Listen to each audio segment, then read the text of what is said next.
ரகசியம். திரு அண்ணாமலையார் கோவில் என்றும் திருவண்ணாமலை அருணாச்சலேஸ்வரர் கோவில் என்றும் அறியப்படும் தலம் சிவபெருமானின் பஞ்சபூத தலங்களில் அக்னி தலமாகும். திருவண்ணாமலையில் உள்ள மலையானது 260 கோடி ஆண்டுகள் பழமையானது என டாக்டர் பீர்பால் சகானி என்ற விஞ்ஞானி தெரிவித்துள்ளார். சைவர்களின் நம்பிக்கைப்படி இம்மலையானது கிருத யுகத்தில் நெருப்பு மலையாகவும், திரேதா யுகத்தில் மாணிக்க மலையாகவும், துவாபர யுகத்தில் தங்கமலையாகவும், தற்போது நடைபெறும் கலியுகத்தில் கல்மலையாகவும் இருக்கிறது. பால் பிராண்டன் எனும் ஆய்வாளர் மெசேஜ் ஃப்ரம் அருணாச்சலா எனும் நூலில் லேமுரியா கண்டத்தின் எஞ்சிய பகுதி திருவண்ணாமலை என கூறியுள்ளார்.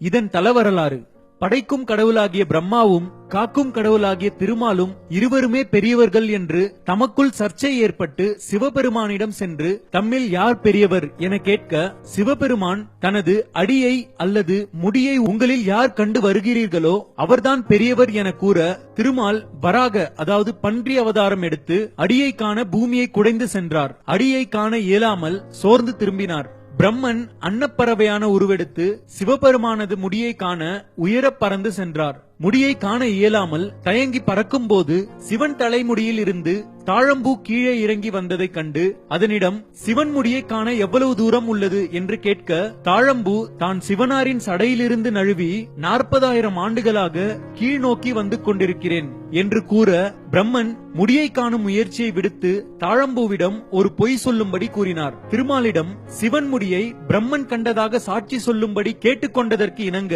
தாழம்பூ சாட்சி சொல்ல, பொய் சொன்ன பிரம்மதேவனுக்கு பூலோகத்தில் தனி ஆலயம் அமையாதென்றும், பொய் சாட்சி சொன்ன தாழம்பூ சிவ பூஜைக்கு உதவாது என்றும் சாபமிட்டார். திருமாலும் பிரம்மனும் தான் என்ற அகந்தை நீங்கிட உலகுக்கு உணர்த்த சிவபெருமான் அடியையும் முடியையும் காண முடியாத ஜோதி பிழம்பாக நின்ற இடம் திருவண்ணாமலை. அது மகா சிவராத்திரி நாளாகும். மலைவலம் எனப்படும் திருவண்ணாமலை கிரிவலம். திருவண்ணாமலையில் மலையே சிவபெருமானாக கருதப்படுகிறது. எனவே கோயிலில் இறைவனை வலம் வருவதைப் போல மலையை வலம் வரும் வழக்கம் இங்குள்ளது. மலையை சுற்றி வர இரு வழிகள் உள்ளன. மலையை ஒட்டிச் செல்லும் வழியில் பாறைகள் முட்கள் மிகுந்த கடின பாதையாக அமைந்துள்ளது. மலையை சுற்றியுள்ள பாதையை ஜடவர்ம விக்ரம பாண்டியனால் கிபி 1240 திருப்பணி செய்யப்பட்டது. பொதுவாக மக்கள் வலம் வரும் பாதையில் இந்திரலிங்கம், அக்னிலிங்கம், யமலிங்கம், நிருதிலிங்கம், வாயுலிங்கம், குபேரலிங்கம் மற்றும் ஈசான்யலிங்கம் என 8 லிங்கங்களும், ரமண மகரிஷி, சேஷாத்ரி சுவாமிகள், விசிறி சாமியார் போன்றோரின் சமாதிகள் அமைந்துள்ளன. எல்லா நாட்களிலும் மலையை மக்கள் வலம் வருகிறார்கள் என்றாலும் முழு நிலவு நாளில் வலம் வருதல் சிறப்பாக கருதப்படுகிறது. இம்மலையானது யுகங்களின் அழிவுகளிலும் அழியாமல் இருப்பதாக கருதப்படுகிறது. எனவே கிருதாயுகத்தில் அக்னிமலையாகவும், திரேதா யுகத்தில் மாணிக்க மலையாகவும், துவாபர யுகத்தில் பொன்மலையாகவும், கலியுகத்தில் கல்மலையாகவும் மாறியிருப்பதாக நம்பப்படுகிறது.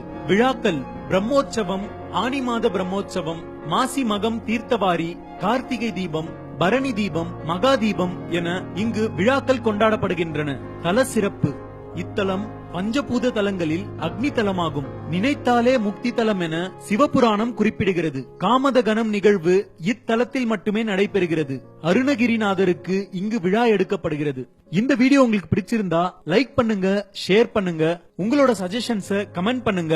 மேலும் இது மாதிரி கோவில்கள் சார்ந்த பல சுவாரஸ்யமான தகவல்களை தெரிந்து கொள்ள டெம்பிள் ரகசியம் சேனலை சப்ஸ்கிரைப் பண்ணுங்க.